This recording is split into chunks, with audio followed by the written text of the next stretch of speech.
गौरव जी, जब पंजाब के चुनाव थे तो कुमार विश्वास को आगे किया आपने। हाँ जी, आतंकवाद वाला एंगल लेकर आए, और अब दिल्ली में आपने अन्ना को सामने किया है। अन्ना की चिट्ठी की स्याही बीजेपी की है, ये कह रहे हैं अरविंद केजरीवाल और आम आदमी पार्टी। गौरव जी। अंजना जी, देखिए, सर्वप्रथम अभी रिपोर्ट आपकी मैंने देखी, आपने ये रिपोर्ट में दिखाया कि शाही लग रहा है किसी और की है। मैं इतना कहूंगा, छोड़ो शाही किसकी है किसकी नहीं है, ये बताओ जो शाही से लिखा गया है उसमें दम है या नहीं है। और सबसे बड़ी बात है, हम जानते हैं कि दिल्ली की जनता की अरविंद केजरीवाल सुनते नहीं, न्यायालय की अरविंद केजरीवाल सुनते नहीं। एक शिष्य था एकलव्य, गुरु ने अंगूठा मांगा, अंगूठा काट के गुरु दक्षिणा दे दी। आज एक शिष्य है अरविंद केजरीवाल, उससे गुरु ने सवाल क्या पूछा तो उसने गुरु के ही गर्दन पे तलवार लगा दी। मैं कहता हूं अरविंद केजरीवाल अपनी तो सुनेंगे।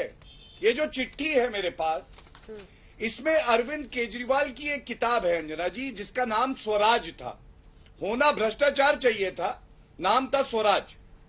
स्वराज में एक सुझाव अरविंद केजरीवाल ने दिया, कहा कि शराब से लोगों का जीवन खराब हो जाता है और इसलिए अगर किसी भी जगह पे, किसी मोहल्ले में ठेका देना हो तो वहां की जो महिलाएं हैं 90% जब मंजूरी दे दें तब ठेका खुलेगा। अब आप मुझे बताइए, सुझाव अरविंद केजरीवाल का, सत्ता में क्या है, ये कैसा नशा है सत्ता का। कट्टर बेईमान हो गए, ठेकेदारों से पूछने लगे तुम ये बताओ कि शराब की दुकान खोलनी कहां है, तुम कहोगे तो मैं खुलवा दूंगा, मेरी तिजोरी भर दो। आपका सुझाव था महिलाओं से पूछना, क्या आपने पूछा? दूसरी बात, जो बड़ी बात है, हमने कल भी और आज भी क्लासरूम घोटाला उजागर किया। सवाल तो ये पूछा जाएगा ना कि 2.5 साल सीवीसी ने एक रिपोर्ट विजिलेंस डिपार्टमेंट को दी, अरविंद केजरीवाल के पास थी, और 2.5 साल आपने इस पे क्या कार्रवाई करी? आप बताइए, हमारे दिल्ली के बच्चे क्या टॉयलेट में बैठ के शिक्षा अर्जित करेंगे अंजना जी? टॉयलेट को क्लासरूम में गिनने लगे। और जो ठेका देने का रूल होता है CPDWD मैनुअल में और सीवीसी गाइडलाइंस में, उसका उल्लंघन करते हुए टेंडर ही नहीं दिया। ये कितना उचित है? ये सवाल दिल्ली की जनता पूछ रही है। और मैं इतना ही कहूंगा, ऐसा कोई सगा नहीं जिसको अरविंद केजरीवाल ने ठगा नहीं।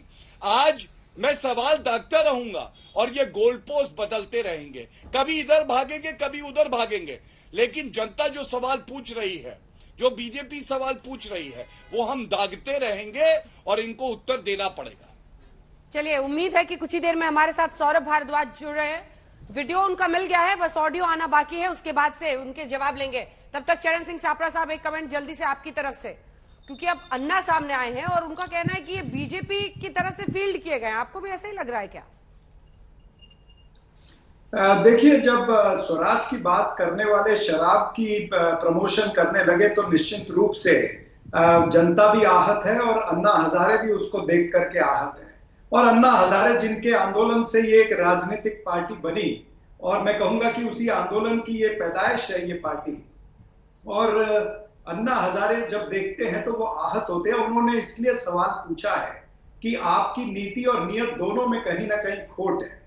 अब अरविंद केजरीवाल जी को अभी समझ में आया है कि अन्ना हजारे की शाही जो है वो भारतीय जनता पार्टी के रंग की है या किसी और पेन की है। मैं भी ये पहले से ही कहता आया हूं, और इसीलिए एक सवाल अन्ना हजारे से भी है कि क्यों नहीं उन्होंने आज तक चिट्ठी कोई भारतीय जनता पार्टी के खिलाफ, जो देश में महंगाई है, जो देश में बढ़ती बेरोजगारी है, या जो अर्थव्यवस्था जिस तरह से डगमगाई है, या फिर किसान जो MSP डिमांड कर रहे हैं C2+50 की, तो उन पर तो कभी अन्ना हजारे खुद एक किसान नेता है, तो उन्होंने तो कभी ये बातें सब नहीं उठाई भारतीय जनता पार्टी के खिलाफ। तो कहीं ना कहीं ये शाही पर संदेह तो जरूर आता ही है। और उन्होंने जो लिखा है केजरीवाल को, वो ठीक लिखा, क्योंकि उनके चेले हैं, कुछ प्रश्न इनको भी पूछने चाहिए। लोकपाल पर ये जीत करके आए थे, तो लोकपाल अभी तक नहीं बना। तो अगर अन्ना हजारे ने ये सवाल पूछे हैं तो बिल्कुल उन्होंने सही संकेत दिया है कि आपकी नीति और नियत दोनों में खोट है। ठीक है।